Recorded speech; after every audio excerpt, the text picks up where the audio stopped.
Wat is die vereiste om te kan sien? Blinde man, hy kan nie sien nie. Hy wil sien. Yeshua vra, wat kan ek vir jou doen? Hy sê dat ek kan sien. En Yeshua raak hom aan en maak hom gesond en hy sien. Nou sien ek nie die koninkryk van God nie. Ek hoor mense praat daarvan. Ek sien dit nie. En Yeshua vra vir my, wat wil jy hê moet ek vir jou doen? En ek sê dat ek kan sien. En hoe raak hy my aan? Deur wedergeboorte. En dis hoekom ek sê, dis als een boodskap. Wedergeboorte skakel totaal in met dit waarmee ons nou besig is. Hoekom? Want Yeshua het gesê, as jy nie weergebore is nie, sal jy die koninkryk van God nie sien nie. Wat bely ons vanaand? Ek sien hom. Ek sien hom duidelik. Ek sien die koms. Ek sien die oordele. Ek sien die vyande van God. Ek sien Armageddon. Ek sien hoe hy sy koningskap aanvaar. Ek sien hoe hy regeer vir 1000 jaar in detail. Ek sien dit alles. En ek weet, ek gaan dit nou beleef. Dat gaan so gebeur soos hy gesê het. Ander mense sien dit nie. Wat maak die verskil? As jy nie weergebore is nie, sê die koninkryk van God nie sien nie. As jy 'n kerkmens is, sal jy die koninkryk van God sien. Hy het dit nie gesê nie. Hy het gesê met weergebore wees.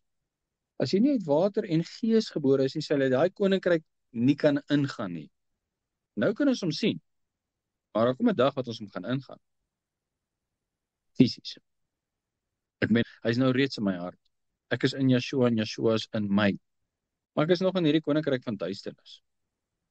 Ek wandel elke dag nog hier. Maar hierdie koninkryk van duisternis, van hierdie klip wat sonder die toedoen van 'n mens losgekom het, getref word op sy voete, en hy gaan die hele koninkryk vernietig en alle ander koninkryke wat bo op hom gestapel is, en Yeshua gaan sy koninkryk hier vestig, letterlik. Jy gaan letterlik aan Yeshua kan vat. Hy gaan letterlik in die straat loop. Hy gaan letterlik praat met jy met jou vleesore kan hoor. En dis sy koninkryk. En dis soos dit by mekaar inskakel.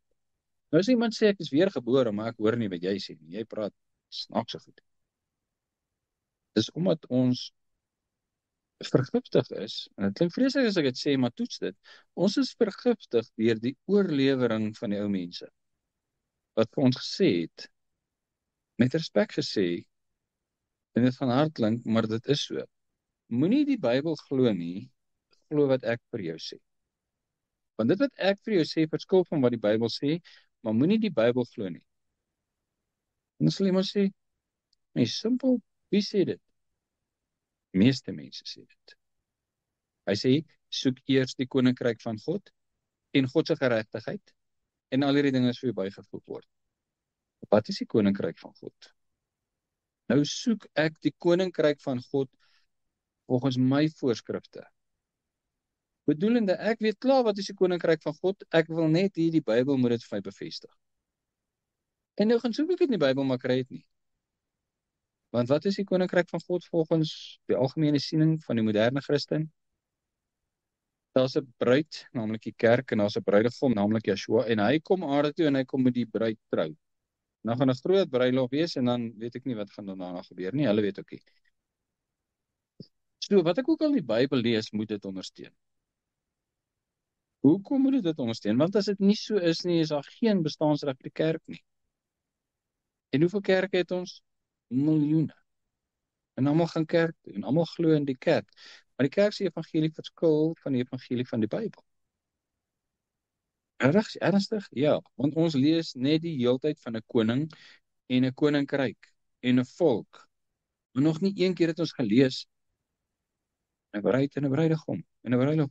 Sê dit nie. En ons lees die profete oor die wederkoms en die regering van Yeshua. Ons lees nie daai raak nie. Nou is ek weergebore en ek veronderstel om die koninkryk van God te kan sien, want dis wat hy sê. Ek druk my oë toe. Hy wys dit vir my. Hy sê dit vir my. Ons lees dit elke keer. En wat doen ek?